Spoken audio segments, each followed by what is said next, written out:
Hi, Hannah. Hi, Catherine. Thanks for joining us today.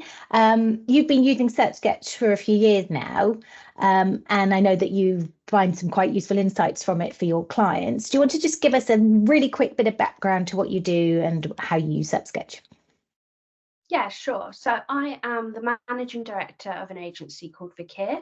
And what we do is all things digital marketing and look at it from an integrated perspective. So that's SEO and paid search, social, advising on digital PR, the whole works. And what we love about SERPsketch is you can get that total view of page one of the SERP and the impact of your work to help make decisions on which channels to use and whether we're doing the right thing and whether anything happening could be impacting performance elsewhere. So lots and lots of different ways. Great. So let's just make it clear to anyone watching the video, we're not going to run through how you set up a sketch or, the ins and outs of the workings of SERPsketch from a setup point of view, because we've got lots of video content on our website for that. But you're going to show us some examples. And again, let's make this clear. These are not brands that we're affiliated with. These are just examples that we've created in SERPsketch, and you're going to show us what we see when we use SERPsketch to run some keywords for a particular brand. Yeah, absolutely. So I think one of the best things about SERPsketch is because you don't have to install it, it's all publicly available data, which means you can spy on competitors, you can use it for prospecting for new business to have a little look at the market, use it to build market reports. You can put any brand in, you don't have to be working on the account. So I thought I'd show you examples of just two brands that I like. Easier to talk about things you're interested in. So I'm going to talk to you about Albury, who are a clothing company, and Beauty Pie, who are makeup, skincare products, that kind of thing. So maybe I'll do some screen sharing. Brilliant. Thanks. So what you can see here is a sketch that I've run for the company Albury. For those of you that don't know it, it's the brand that Claudia Winkleman was wearing in the Traitors the whole time. So it became increasingly popular over the last few months. You can see here I've popped in the domain that they own. It's the root domain. I've popped in some kind of partner similar domains where maybe their products could be stocked, and just to kind of show the difference. And then some competitors who I would say probably not the same audience, and they're not going to want to be fighting with in the SERP. Somebody shopping at Albury is probably unlikely to also be shopping at Pretty Little Thing, for example. And I think that's really interesting because if you see these competitors taking a lot of space, maybe that tells us that actually they're not ranking for the right keywords. You can see here where I've been tracking the data over time, probably since I saw that jumper with the little smileys on the elbows. And I started tracking in January, and then you can select a point where you want to compare to. So I've thought we'll track a couple of weeks worth of data and have a look and compare how the landscape changed over those first 2 weeks. Right. And then as you go down, what you can see is for all of the keywords that I've set up tracking, and see how much of that space on page one is owned by Albury, and then how much is partner space and how much is competitor space, and how much is a domain we haven't put in. I think this is interesting because it's like space rather than position. So you're not just saying, oh, we're top of the SERP. We're saying, well, how much actual real estate are you taking? Yeah, and then if we click into a keyword, you can see that in action. So here you can see for the keyword black velvet miniskirt, the fact that you've got kind of shopping results at the top and how much space they take up in terms of units. You've got organic space, and then you can see people also ask the questions that are appearing. I think what's interesting here is you can kind of toggle between point A and point B. So I really like that, being able to do that visual comparison. I think is great. Yeah, it's so useful, and you can immediately see how Albury took more space. We jump from point A and into point B, you can see literally they've just started running shopping ads. And they probably weren't finding they were that profitable to start with. And then as their brand rose up in popularity, they've probably gone, actually, these ads can work for us now. We're more likely to get the clicks. And it's good to see them owning more space. And then you can kind of also get some content ideas down here. So like, can you wear mini skirts after 50? What top would I wear with a mini skirt? Like, all of that gives you some idea of what sort of content you could produce to kind of try and boost your rankings too. Cool. So beyond just like the individual keyword, I also really like this SERP features tab. And I like these pie charts, well, donuts, I guess, that tell you how much space you're taking up and how much potential space there is for that type of search. Right. So you can see like loads of space, 10% of the space is shopping. So it's really worth running shopping ads. And then you can also see like 6% of the space is images. And that's something that Albury haven't really optimized for yet. They only own 2% of that, but their competitors are all over it. And that would tell me to maybe go and do some quick win image optimization. You might be able to kind of steal those rankings quite quickly if they haven't, your competitors aren't actively doing the work. Right. Cool. And then the other part of the tool that I really like is jumping into the people also ask. Yeah, this is great. Yeah, I just think it's so interesting to see what people are searching for alongside your keyword. Like, what else did they want to know? SERPsketch does this in a slightly different way to other tools. So it looks at number of instances. Normally a tool just like shows you if the people also ask appears once. But what this does, you can click in on it and you can see all of the keywords that triggered that search. So having 3 times this question appears means I should definitely write content on this. Whereas if it was kind of maybe one of these ones that's on the next page where you can see like, are puddle pants still in? That only appears once. Right. And that's something that only like recently, one search, is it worth doing when it's one product that Albury sell? Probably not. Whereas you can see those ones that are appearing time and time again are the ones you'd focus your efforts on. And in this view, if you could just scroll up a bit, so we're looking at the total questions, but you can also then choose to look at the questions specifically that Albury owns, right? Yeah, so I can then click here and Okay. set it so that it shows me like what top goes with a sequin skirt, what are Albury clothes made of. And you can start to see which ones they own, and you can see they previously how that's changed as well before. So interestingly, they only own it only occurs once now, this question, whereas Okay. before it was occurring twice. Yeah. So that's good to kind of understand fewer people are looking at that and fewer people are searching for that now. What's interesting about these results is obviously 3 out of the 4 that they own are specifically related to their brand name, but 1 isn't. Yes, and they had a particularly famous silver sequin skirt. Right. So it did really well. So you can jump back into your individual keywords if you see something like that and click to find it. And you can see actually just in that time period we're looking at, their own space did increase and they were taking away from partners and competitors. Yeah. Okay. And then when we're in that keyword, what you can see is actually they have quite a high organic listing. You can see the images are appearing actually in the SERP. So if they had an optimized image of their famous silver sequin skirt, that would be the best way to take the space. Yeah. And then here you can see that question and see the fact they're owning it. If you wanted to see what page they're owning it with, you can toggle up here as well and jump into URLs. And then I can click on this and see it's actually the product page itself that's owning that answer rather than a particular content page. Great. Cool. So moving on from kind of Albury, I think I'll show you a little bit about Beauty Pie, which is another brand that I love. So again, I've set a date range here to compare 2 points, but I've left my sketch running over time just in case I ever want to see any more changes or have a look at a different time period.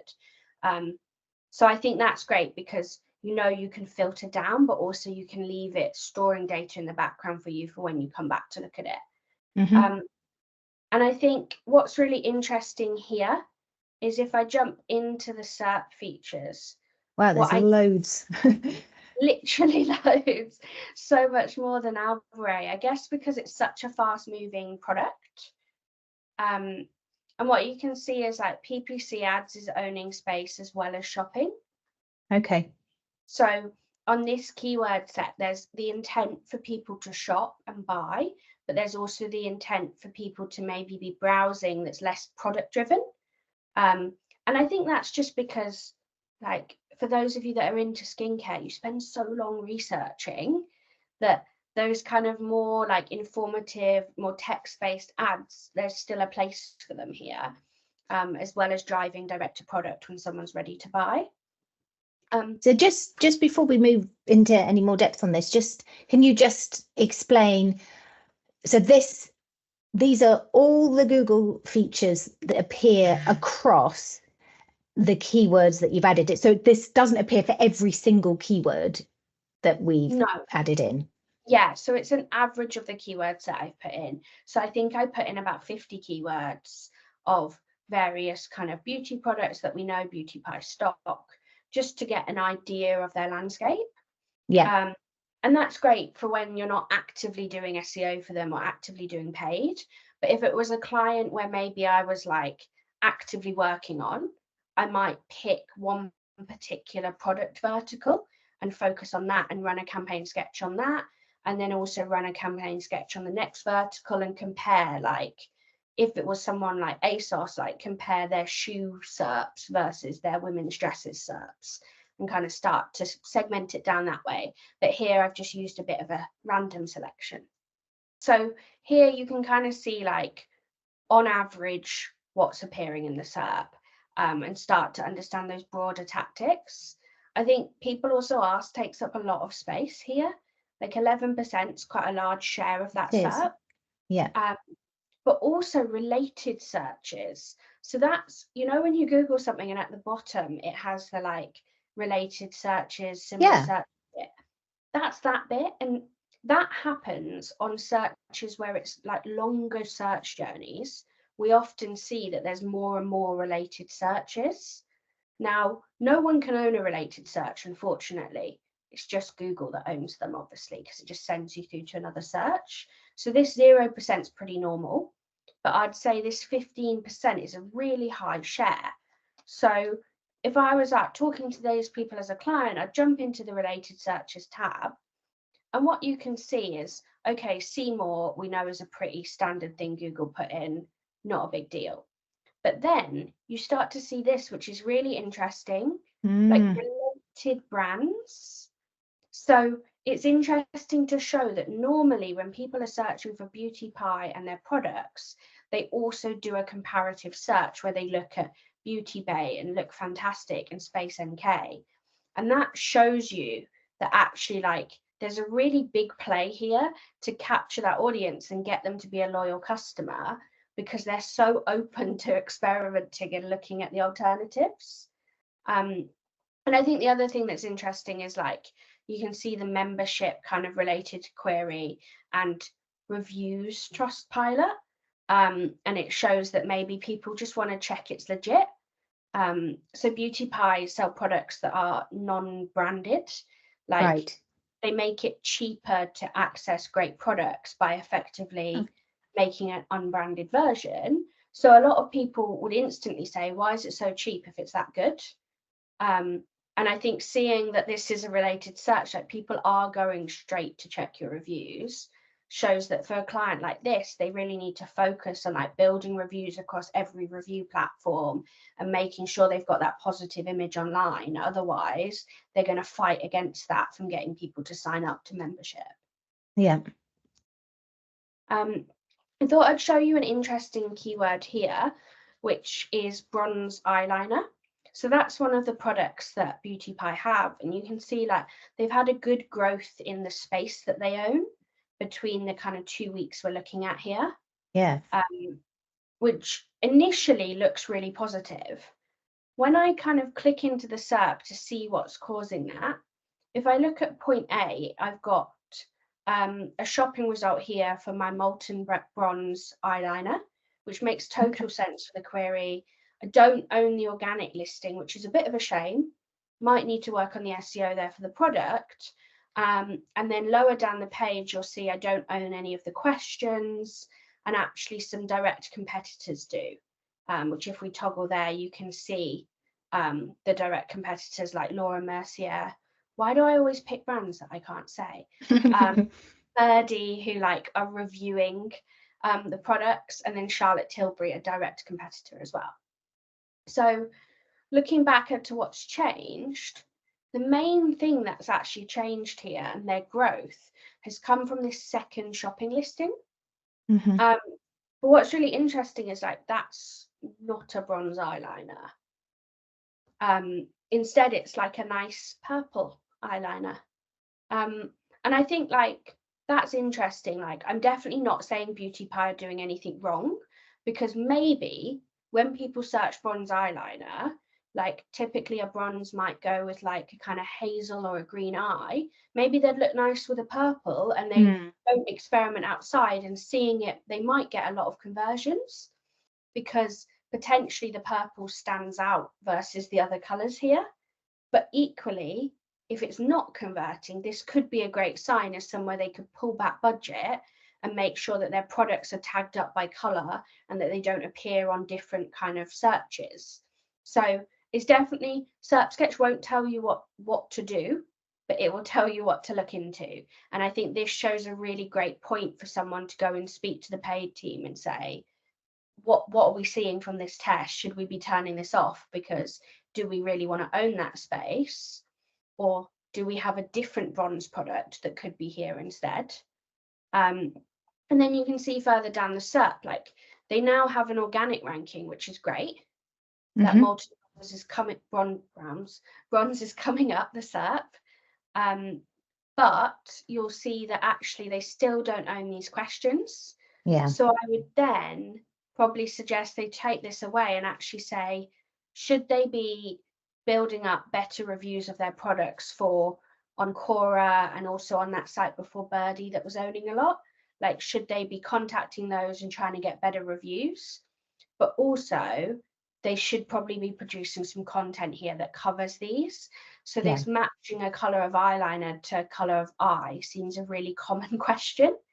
So having a piece of content that covers that and covers eye types and stuff could be a really great win and would help them cover off all three of these questions in one, and probably a lot more variations if you broaden this across all their product set. So you talked about that obviously being quite useful within SERPsketch. And what's your experience with other SEO tools? Why don't they present the data in the same way? Like, why can't you see that, that visualization and be able to identify that potentially incorrect ad for that keyword? So I think a lot of the other tools that we use are single channel. So it's like, look at your SEO rankings, positions 1 to 10. Do you own the answer box? And that doesn't factor in what's going on with paid on the same page, and doesn't factor in maybe like those partner sites. So instead, what you normally see is like a static SEO view, which will list your position with a number. And then you'll see a paid, like the paid teams always rely on their Google Ads in-platform kind of performance stats, which doesn't factor into what's happening on the SERP. So they'll be seeing like, great, we own 20% of shopping. That's a great impression share for us for the amount we're bidding. We're happy with that and our conversion rate's good. They won't be factoring in, well, what's the user actually seeing? What more is there to it? Because there isn't another tool that does that and shows you what's appearing around your ads. Okay. So the other sketch that I had to show you was one that was set up just around kind of like flat rental in London. And I don't know if you've noticed, but living in London is outrageously expensive. And we were kind of positioning it from a challenge of like, well, what's going on in the market? What are people searching for? And what you can see is we took all of the variations of like 1-bed apartment to rent London, 1 bedroom for rent, 2-bedroom and so on, in order to build out a picture of kind of what's going on. Because what we were seeing is, even if a website was ranking quite high up, it wasn't having much impact in terms of like actual inquiries and people engaging with that business. And we found something really interesting, and people also asked, that I thought I'd show you. So we ran this between November and December last year, and what we saw was some of these questions increased in terms of instances, like 14 points. That's a big increase, isn't it? Yeah, especially I think we're looking at like only a handful of keywords here. So to be seeing it occur that much means this is basically occurring on nearly every keyword. Yeah. So anytime anyone is searching for a variation of an apartment size for rent across London, it says, can you find it cheap? And I think that shows us really that the market has shifted. So the demand is people want something better priced, and actually rankings are well and good, but those people are looking and shopping around for the best deal. So being able to answer this question is going to get you so much more visibility by being able to prove kind of the value for money that your service offers. You're going to get much more awareness and much more reach with your potential customers than purely owning an organic listing for something like 1-bedroom apartment to rent. And you see that trend because it happens on like, our studios cheaper than flats, people asking about salaries, and then these increases in like how much is the average rent and which is cheaper. And all of those seeing increases shows that this market is shifting into price sensitivity in December, which kind of makes sense. Like, that's a time when people aren't desperate to move before Christmas. Like, it's a stressful time of year to be doing it. Like, it is a time when those who are moving probably have to shop around for a good deal. There's probably a reason for the move rather than just because.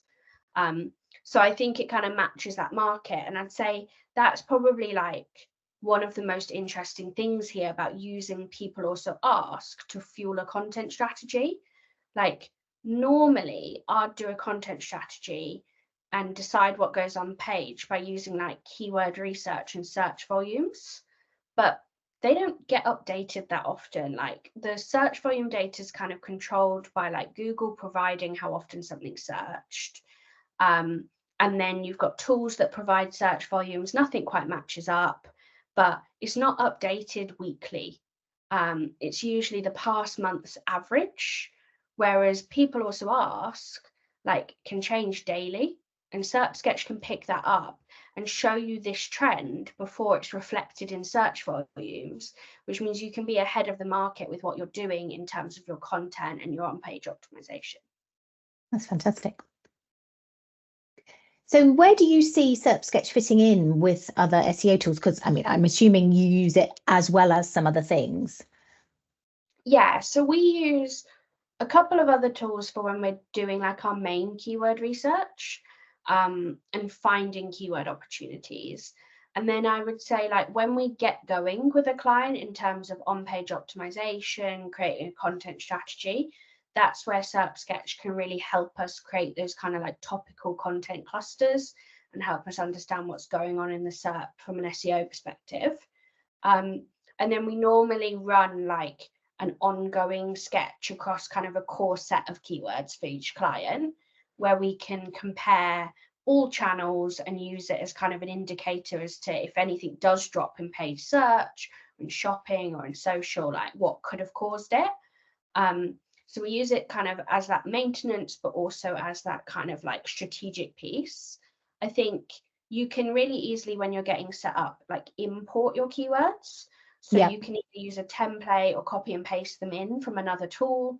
And then, we then export this, because you can export all of this data into a spreadsheet, and then we actually connect it back into Looker Studio as well. We should probably make it clear, like when you're adding a campaign sketch into SERPsketch, you want to try and narrow your keywords into the topic clusters that you would typically do anyway. So you, like, if you're Dyson, you don't want to do one sketch that covers vacuum cleaners and hair dryers. You want to do, and you possibly want to do individual sketches for the different types of vacuum cleaner, don't you? I think that's the best way to use it. Yeah, exactly. Like you want the data to be meaningful, and obviously like mainly you're looking at an aggregate here across the keywords. So if you put in too broad a set, like it's just not meaningful data to work with. Yeah. And we should also mention, so in terms of paying for SERPsketch, we run it on a like individual credit basis, as in every keyword is 1 credit. So actually, if you've got 100 keywords in a campaign and you're running it once a month, that's going to cost you 100 credits. So it's actually really reasonable. And the credit amounts are teeny weeny. They're like under 1p for 1 keyword. How often do you actually run your sketches? That's probably worth asking. So I've just said 100 keywords in 1 month. It's not going to cost much, but do you find you need to run it more often? I think it really depends. So like that maintenance sketch that I was talking about, where you have that kind of campaign just to check nothing crazy happens, I'd run monthly. But then these kind of more tactical, topical clusters, here's my focus on what I'm going to improve. Those ones I'd probably set them up weekly. The good thing about SERPsketch is that you can see here, like you can trigger it to run and trigger your sketch to run at any point. And then also when it's actively running, you can pause it as well if you don't want to run it the next time. So if you set it up weekly whilst you're focused on it, you then maybe might pause it and say, I'm going to leave it to bed in, leave my work, see what happens. And then you might choose to run it as a one-off a month later to see the impact and then change the frequency. Has there ever been a circumstance where you'd recommend somebody runs it daily? If you're in like peak press times, I would absolutely run it daily. So like probably if you took that Albury one as an example, like if I was actively working for them, whilst Traitors was out and Claudia Winkleman's fashion was getting so much attention, I'd probably have been running it daily because you'd be pulling out like digital PR opportunities. So the same way like traditionally we'd all monitor things like Google mentions and see times our brand is mentioned. Well, in SERPsketch, if you were running it daily, what you could do is pull out instead the sites that start ranking for keywords that are related to you and start contacting those sites and saying like, hey, you've written about the outfit from last night's show. That's our jumper. Please, can you reference us? We'd love to do an interview with you, that kind of thing. And you'd pick up those opportunities a lot quicker by running it daily. Yeah. Okay. If you'd like to try SERPsketch, we offer a month's free trial. Go to SERPsketch.com for more information.